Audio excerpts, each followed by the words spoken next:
But yeah, you saw that the more recent clip that I put up is who's the next big three.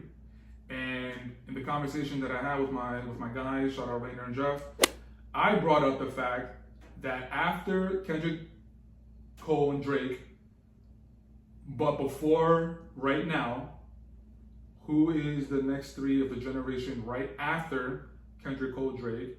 I think there's two generations after Kendrick, Cole, Drake, and where we are right now. I think there's one right after those two. Right after those three. And I think there's one right after what we're talking about right now.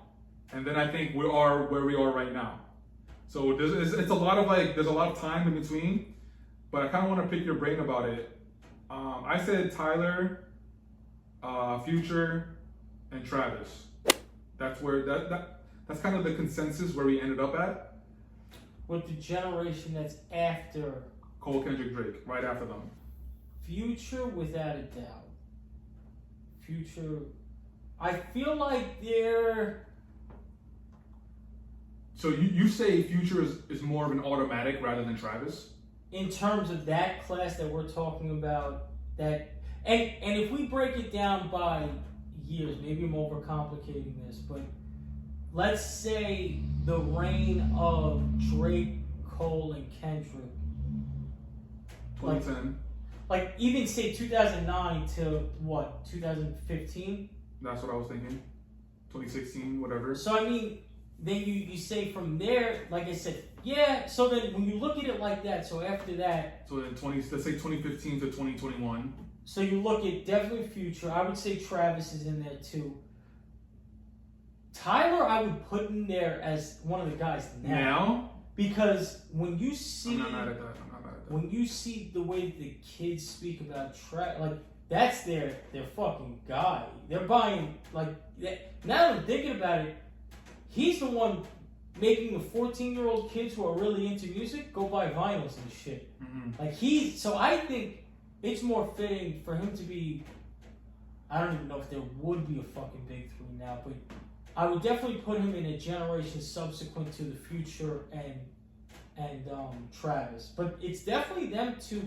That's interesting though. Then, I mean...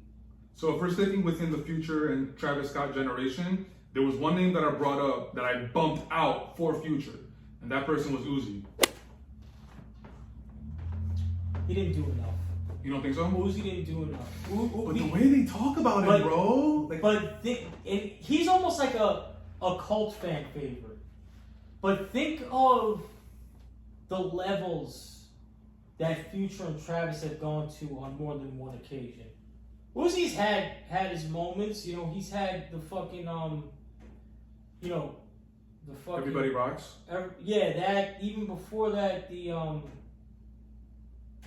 was something, he hasn't done enough to be, I think, considered as I don't know if I agree, because look, when you say Future and Travis, the reason why they're 100% locks, as far as being part of the next big three of their generation, is because they have the music, they have the quality of the music, they have the following, they have moments, the influence, and if we're looking at it from those lenses, Uzi has that. Uzi has the music, the quality of music.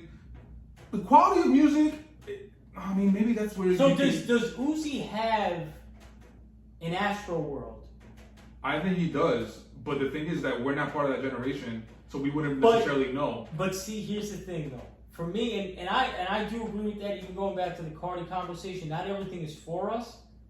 But I will say, as people who are still in tune with the culture, regardless of age, if Uzi had an Astro World, we know. That's a fair point. I get what you're saying. We know. We know he had that record. We know he had that record. He has a collab project with Future. Yeah. So again, But that's the Future energy. That's like so. Yeah. I don't know that he has that. He has his moments.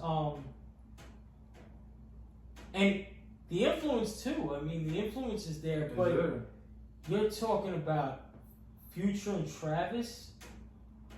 Those are heavy hitters. So you just don't think Uzi was on that level? No, I think he could have been. I think that something must have happened with you know, his relationship with the music business, because the trajectory he was on definitely suggested that that's where he was going. Talking about, kind of circling back to what we were talking about artists taking time dropping projects. Uzi's falling victim to that. Talk to me. What about Thug in that? Thug was in. My boy Rainer brought him up. I said no, because does Thug have, to your words, an Astroworld? Some would say that you know, that I don't know if. No, yeah, and see that's tough too, because I think Thug was maybe a little bigger in the mixtape circuits than, you know, like the Jeffrey album I remember. But it's tough to say because, I mean, I'm kind of a wrong person to talk about Thug because I like him. He's not one of the ones that I go to. No, me neither. But I think that there's value in our perspective as those who are distant from it, but still knowledgeable of it, because if it reaches us, you know it's a moment. You know it's some shit, and that you know. And I don't think Thug has done that, because I know the prizes that he's dropped. He's dropped, like you said, Jeffrey. He's dropped Beautiful Thugger Girls. What was the joint with him and Gunna? The project? He never had a project? No, he had Little Baby and Gunna had the project. Yeah. But then Little Baby was another one that could have been in the conversation, but then he dropped off. He dropped off. He like Chance, never had the moment that I thought that they were gonna have. Chance is another one that could have been in the conversation, but he dropped off. Yeah, Chance did, because when you're looking at the time frame, 2016 is coloring book. So if Chance kept that did what we all expected, there's no doubt that he would have been in there. With Future and Travis, but no. We also brought up Migos, because that's right around the time where Bad and Bougie came out. That because even though they were very relevant in the original Big Three era, they really went to another level with that. Was it Culture 3, the album that Bad and Bougie was on? I think so.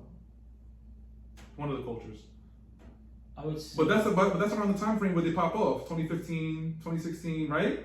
Yeah, I would say that's probably that. And even though it's like it feels cheap because it's technically a group, but they're a collective item. Yeah, you know? I would. That makes the most sense then, because you talk about the project, the influence, the moments. They Migos, check off all the boxes. Migos so that would probably be all the boxes. And the reason why I brought it up to begin with is because all these hip hop publications and all these podcasts that we're listening to, when you say the Big Three, we all know who you're referring to: Kendrick, Cole, Drake. But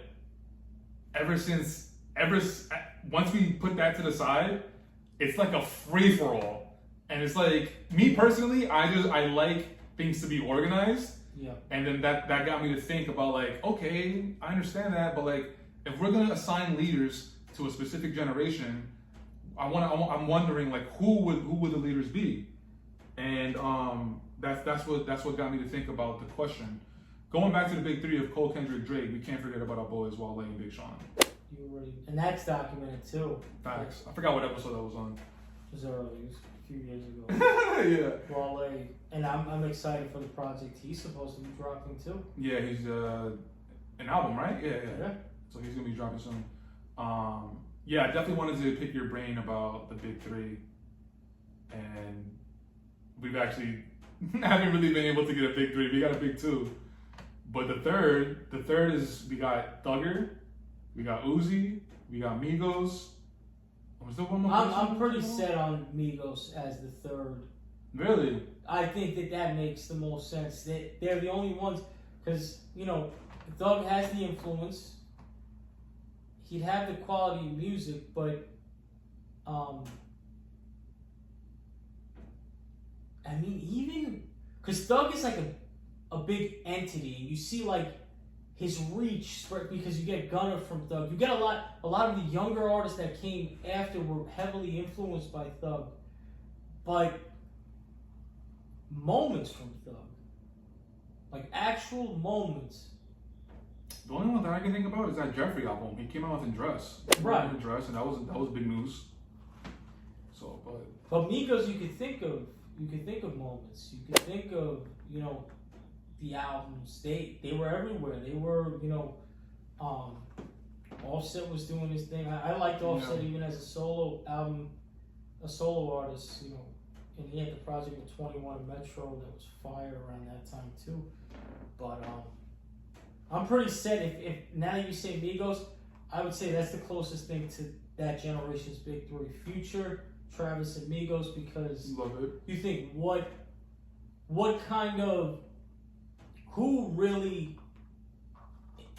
influenced that next generation? Who do you see the kind of the season? Because, and that's kind of what makes Kanye as great as he is the fact that we said the big three. You see Kanye's influence all through the next, you know, 10 to 15 years after him. But big facts. Yeah, no, it's an interesting question, and I think it goes the fact that we can't really definitively pick a big three, especially for now. It just goes back to the point that there's very little direction. Maybe direction isn't even a real possibility anymore. So that's really interesting how you said how Tyler you wouldn't put in the same category as Travis, Future, and Migos. You would put it the generation after that. Yeah. And speaking of Tyler, that's one of the albums we didn't talk about. I actually haven't listened to it. Don't Tap the Glass. I heard good things, but I haven't. You haven't listened to it either. But you know, but that in shout out to Ava. That's Danielle and Layla's big sister. She's 14. She's in high school, and that's her shit.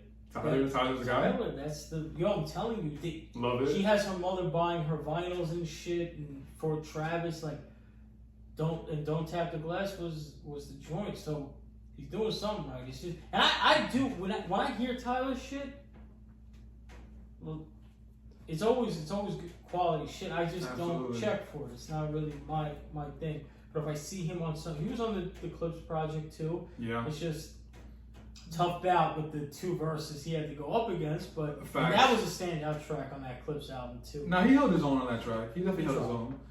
Right? Nah, Tyler, man, he gained my respect with Igor, bro. Like production. Oh my god, bro, that album is a beautiful musical piece of art, and I didn't know that he had it. I love when there's moments like that where you're expecting something, not even expecting. You're familiar with someone, and you're familiar with the type of work that they bring, and then they drop music, and it's the complete opposite. And you're opened up to this brand new world of what this person actually is. I love moments like that. And Igor was like that for me. Like the instrumentation, the intentionality behind it. I remember the rollout, and he was talking about the creation of the album and like what he wanted to exude. And I was so taken aback. And ever since Igor, I'm like, you got a fan in me. That was a turning point. A super turning point. I just haven't. It was on Quincy Jones. That was like his Quincy Jones project. Yeah, absolutely. I just haven't gone around to Don't Tap the Glass because I don't know. I just like I got Clips still in rotation. I got Alfredo 2 in rotation, and I just like I'm trying to live with those albums as much as I can before I move on to the next one.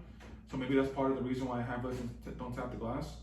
There's a song in there though that I hear constantly. And he sampled one of the hit songs from like the 80s, I believe.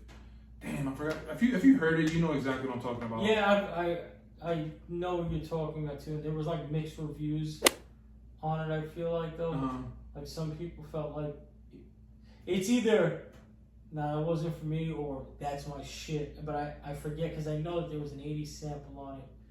But I gotta listen to that album.